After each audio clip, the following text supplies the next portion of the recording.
Hey guys, welcome back to another video. In today's episode, we'll be doing a brief Gameweek 28 review and then focusing on our double Gameweek 29 ultimate team plans. However, before we do, please remember to hit that like button and smash that subscribe button. We will really appreciate it. Also feel free to follow us on Twitter at FPL_A+. Today's FPL trivia question is as follows. Which midfielder has played the most minutes from Gameweek 1 until Gameweek 28? The three options are Option A, Pascal Gross, Option B, Bruno Fernandes, or Option C, James Ward-Prowse.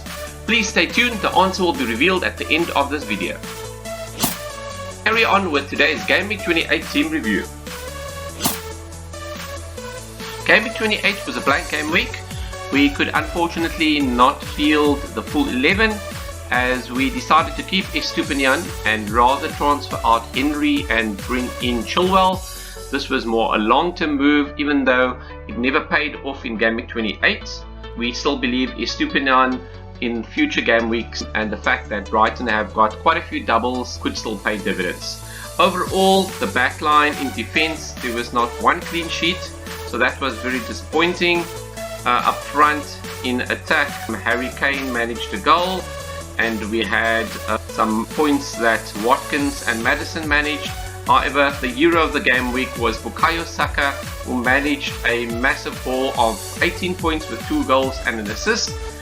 And if you captained Bukayo Saka, very well done to you. That most likely would have given you a green arrow.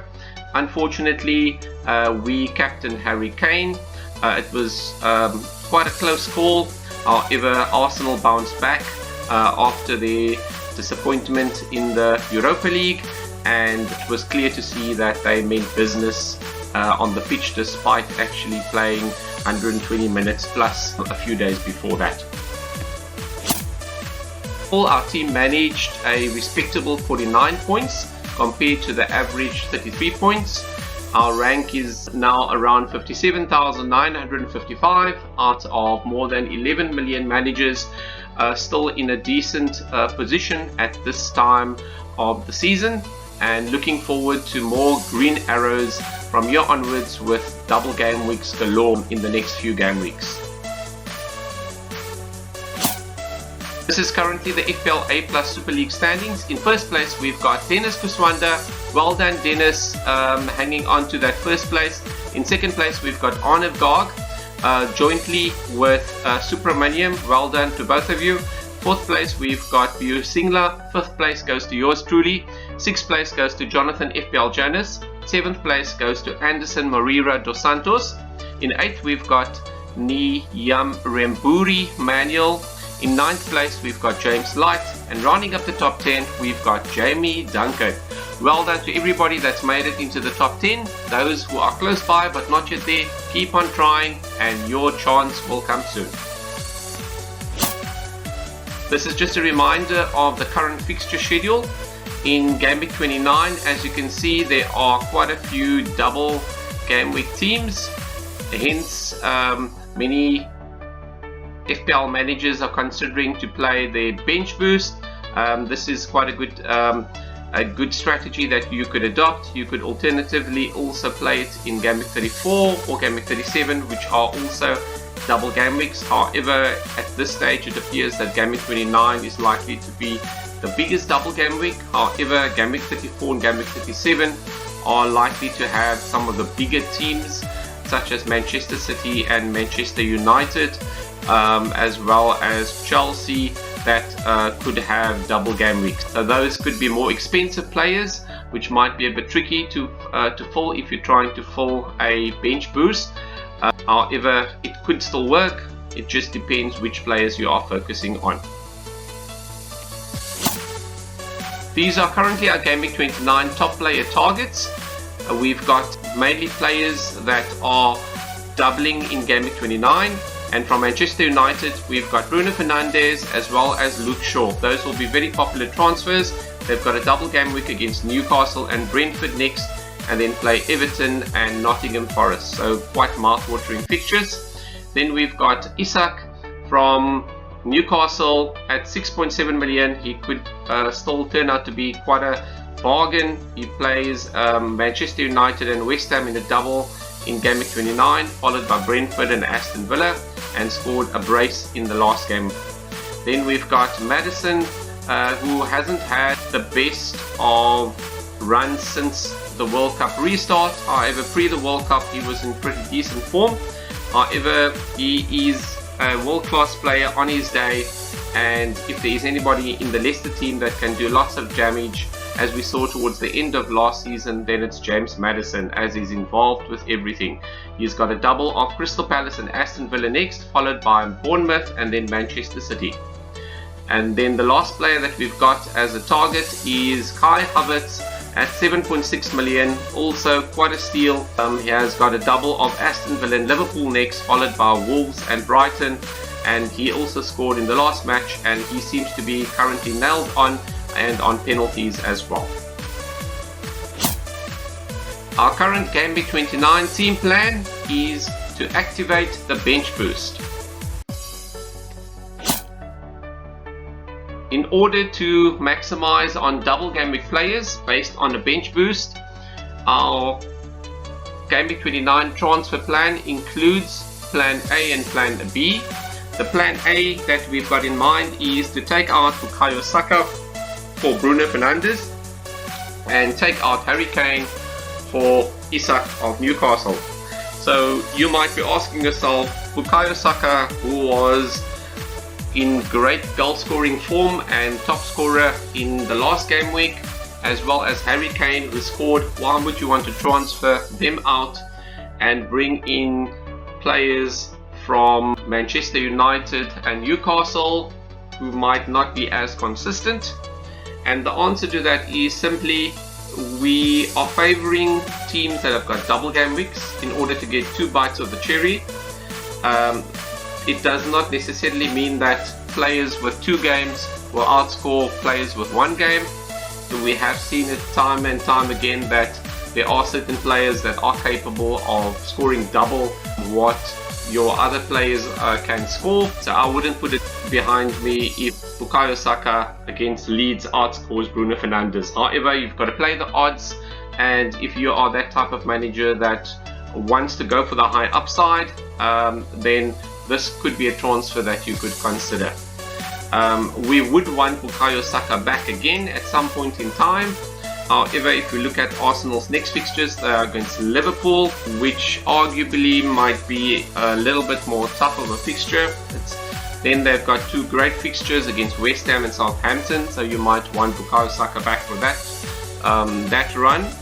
And then you look at Harry Kane, who's been Mr. Consistent. He's got a reasonably good fixture against Everton.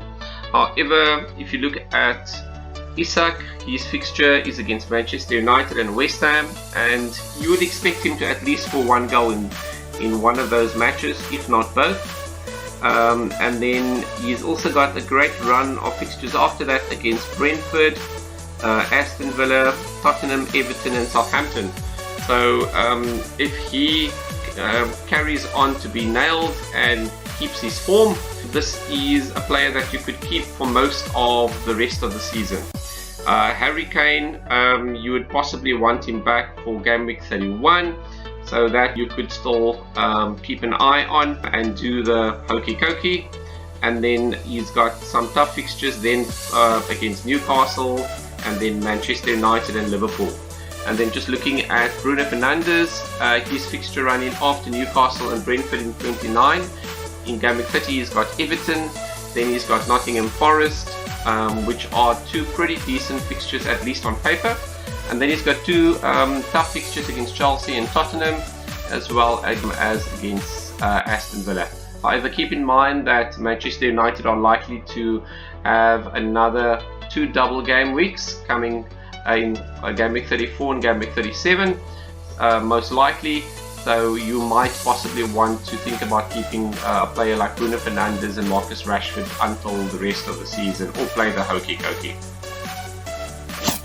The transfer plan B that we have is the same as you saw on the previous slide. Plan A plus adding another transfer, and that is taking out Zinchenko and bringing in Luke Shaw. So you might also think, why are you actually taking another -4 for this? Because plan A was for a -4 and plan B would now be for a -8. So it's quite simply 2 bites of the cherry versus 1. So the question is, what if Luke Shaw fails to keep a clean sheet? He'll probably get, let's say, 2 + 2, 4 points, and you're looking at Zinchenko, let's say he fails to keep a clean sheet as well, so the difference is then 2 points. However, if you've got either extreme, if Luke Shaw fails to keep a clean sheet and he gets 4 points, and Zinchenko keeps a clean sheet, gets 6 points, that difference would be 2 points, and then you've got to also take off the hit, and in that particular case it might not pay off. However, keep in mind that Luke Shaw is one of the more attacking fullbacks out there, and you could possibly see him either against Newcastle or Brentford possibly getting an assist, or even bonus points, as he is quite attacking and then also involved with defensive recoveries as well. So there is a chance that with Arsenal's clean sheet form not being particularly good at home, they've got a staggering record away from home and totally the opposite at home. This could possibly be a transfer that could pay off. However, it's quite a close call, and we haven't decided yet whether we will implement this additional transfer for an extra -4 hit or not. This is currently how the Gameweek29 team is expected to line up. In goal, we've got Kepa Arrizabalaga, followed by Raya, who both got double game weeks. Then we've got Luke Shaw, followed by Kieran Trippier and Sven Botman. Also in defence, we've got Perverse Estupiñán as well as Ben Chilwell. The full back line have all got double game weeks. Then we've got in midfield, we've got Marcus Rashford and Bruno Fernandes, followed by James Maddison and Karim Matoma, as well as Solly March. All the midfielders have got double game weeks, and then up front, the 3 forwards, we've got Ollie Watkins, Isak and Ivan Toney, who have also got all double game weeks. So the entire team that you see here, 15 team members have got double game weeks. So essentially you are getting 30 games that will be played within your team, and the team value of this team is 94.3 million, with quite a lot of funds in the bank, currently at 9.6 million, and this is playing the bench booster. One option that we mentioned earlier that we will make a late decision on is whether we bring in Luke Shaw, whether we keep Alexander Zinchenko in our team, who doesn't have a double game week but a single game week. That could come down to the wire. It depends if you want to go for the high upside and take the risk, or rather play it a bit safe and keep Zinchenko. Our captaincy armband is currently on Marcus Rashford, with the vice captaincy on James Maddison. James Maddison could also be a worthwhile captain choice, as well as if you're looking for other alternative captaincy options, Karim Matoma, anybody that has got McAllister, he could also be a good captain shot, as well as Ivan Toney, who could also be a dark horse as well if you're looking for a punt. The answer to the FPL trivia question that we asked earlier, the question was, which midfielder has played the most minutes from Game Week 1 until Game Week 28? The 3 options were option A, Pascal Gross, option B, Bruno Fernandes, and option C, James Ward-Prowse. Did you get this answer correct?